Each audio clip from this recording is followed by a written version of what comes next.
কাঁকসা থানা গ্রাম রক্ষী বাহিনীর পক্ষ থেকে প্রতি বছরের মতো এবারেও মহা ধুমধামের সাথে অনুষ্ঠিত হচ্ছে কালীপুজো। বুধবার সন্ধ্যায় কাঁকসা থানা গ্রাম রক্ষী বাহিনী কমিটিকে দুর্গাপুজোর ছুটি কমিটিকে দুটি বিভাগে পুরস্কার তুলে দিলেন কমিটিদের হাতে।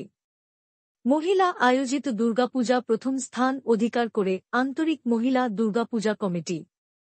এদিন পশ্চিমবঙ্গ রাজ্য সরকারের পঞ্চায়েত ও গ্রাম উন্নয়ন মন্ত্রী প্রদীপ মজুমদার আন্তরিক মহিলা দুর্গাপূজা কমিটির হাতে প্রথম পুরস্কার তুলে দেন। দ্বিতীয় স্থান অধিকার করে কাঁকসা মনোজপল্লী মহিলা সার্বজনীন দুর্গোৎসব কমিটি।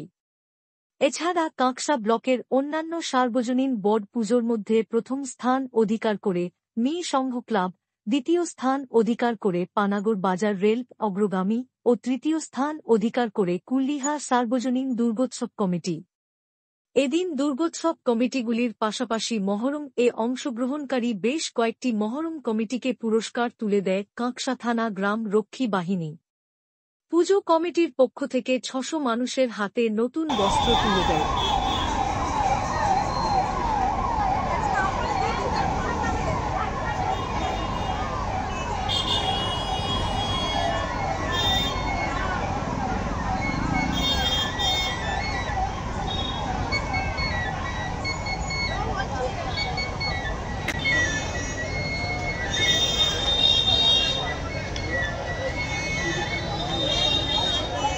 অক্ষয় লায়েক, ব্লাড ব্যাংকের স্বেচ্ছাসেবী কর্মী।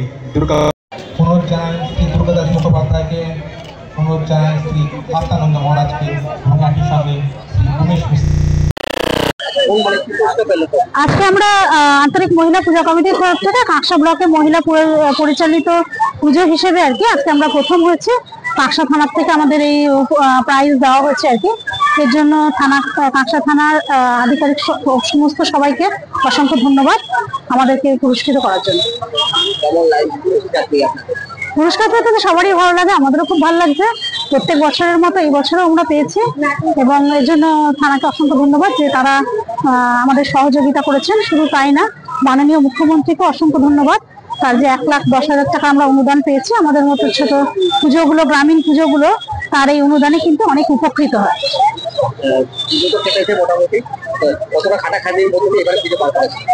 প্রচুর খাটাখাটনির মধ্যে দিয়ে গেছে, কারণ পুজোটা এমনিতেই তাড়াতাড়ি ছিল।